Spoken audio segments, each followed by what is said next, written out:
Jokowi itu mulai aneh di mata saya, ya. Sebetulnya sejak 2019, ya.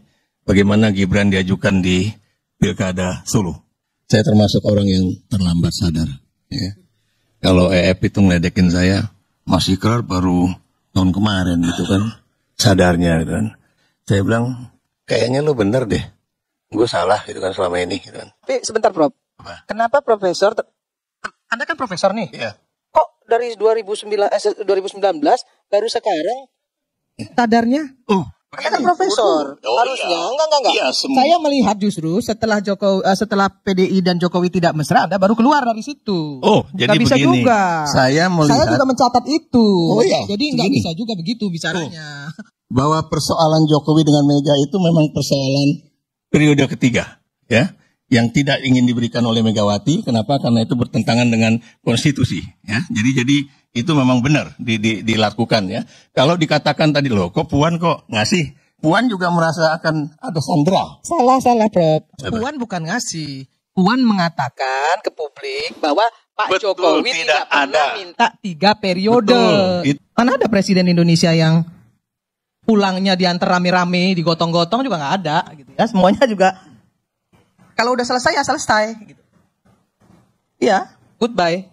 Dan ini yang namanya madu, ya lebah. Ya kalau di mana ada madu di situ ada lebah.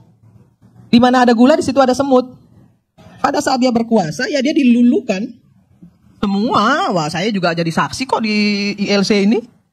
Siapapun yang nyerang Jokowi dulu, mohon maaf, koalisi Jokowi Ma'ruf itu semuanya pasang badan, termasuk Dedi, termasuk saya harus akui itu. Nah, tetapi tidak ada gading yang tidak retak, tidak ada orang yang sempurna, pasti juga banyak kesalahan. Ya, jadi menurut saya, udahlah, kalau kita ini mau maju, ya jangan ribut terus. Kritik boleh, tapi selesai dong gitu ya. Yang jelek-jelek kemarin kata Pak Prabowo, yang jelek-jelek kemarin itu udahlah, hapuslah. Jadikanlah itu pelajaran dan pengalaman gitu.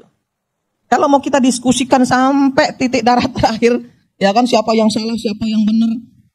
Kemudian sampai ada yang ngomong pengadilan rakyat dan lain sebagainya. Saya terus terang aja ya, dalam 1 tahun ini saya nggak mau lagi diundang TV, nggak diundang media itu karena saya terlalu muak dengan semua diskusi-diskusi publik yang menurut saya itu tidak mencerminkan sesuatu yang membangun. Semua saling menyalahkan, semua saling membuli, semua saling memfitnah, mengolok-olok satu sama lain. Itu bukan jati diri bangsa Indonesia. Saya tidak mau membenci orang, karena ini adalah masalah dunia. Kalau masalah akhirat, baru kita perjuangkan mati-matian. Kalau masalah dunia, ngapain saya bertengkar sama Dedi atau bertengkar sama Pak Ikra? Bagi saya nggak penting banget saya harus mengeluarkan urat leher saya untuk membela seseorang. Ya, kemudian tali silaturahim saya menjadi rusak karena itu. Jadi saya cuman ingin kita semua di sini hari ini berkaca pada diri kita sendiri. Apa sih yang udah kita lakukan untuk bangsa dan negara ini? Apa? Tanya pada diri kita sendiri. Kalau kita belum bisa membuat sesuatu untuk bangsa dan negara ini, saya kira juga nggak perlu juga ngata-ngatain orang. Pak Jokowi salah, saya bilang salah, banyak salahnya. Tapi apakah Pak Jokowi kemudian tidak punya kebaikan? Banyak juga kebaikannya. Hari ini kami menyampaikan kepada publik, menyampaikan kepada seluruh rakyat Indonesia, ya udah kita tinggalin. Kemudian kita bangun bangsa yang baru dengan satu ikatan persahabatan antar partai politik. Kritisi penting. Saya selalu menyampaikan begini. Pemerintah yang terlalu absolut pasti dia diktator. Tapi oposisi yang tidak negarawan, yang tidak nasionalis pasti juga destruktif. Karena semuanya nanti apapun yang dibuat oleh pemerintah karena mereka oposisi, pasti semuanya ditolak. Semua dikatakan tidak baik. Dan itu selalu terjadi di Indonesia. Makanya kemarin waktu saya diundang di FISIP UI, saya bilang, kesalahan demi kesalahan yang terjadi di Republik ini, yang harus bertanggung jawab siapa? Partai politik. Karena partai politiknya pragmatis semua. Kalau partai politiknya nggak pragmatis, nggak mungkin bisa disandera. Jadi nggak usah juga kita mengatakan Mulyono itu salah, ya kan? Kemudian Samsul itu begana begini begono. Yang endorse Samsul juga partai politik kok. Siapa yang mau jawab? Yang mengendorse Samsul itu partai politik. Ya bapaknya senang-senang aja. Gitu. Ya kalau mau diperbaiki, ya perbaiki. Ayo perbaiki partai politiknya, jangan pragmatis. Sehingga nggak bisa disandera. Harus dibalik dong. Jangan malah dibalik kita seolah-olah kita merasa diri kita paling bersih, paling paling suci, paling bener. Enggak juga. Kalau kita hanya ingin saling menyalahkan, caci maki, nggak selesai-selesai. Kapan berhentinya? Kapan kita mau membangun negara ini? Kapan kita mau melaksanakan semua program-program pemerintah? Ada yang salah, kritisi. Bong namanya demo itu dilindungi oleh undang-undang kok, boleh. Kalau DPR-nya brengsek juga boleh kok di demo. Dicaci maki pun gak ada masalah. Sepanjang tidak memfitnah.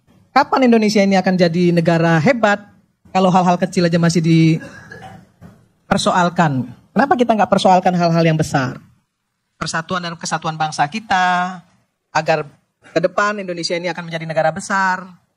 Apa hal-hal bau ketek lah yang diomongin? Aduh, saya sampai terus terang, saya ngelihatnya jadi apa ya? Jadi ini kok bangsa ini udah jadi bangsa barbar gitu yang nggak punya etika.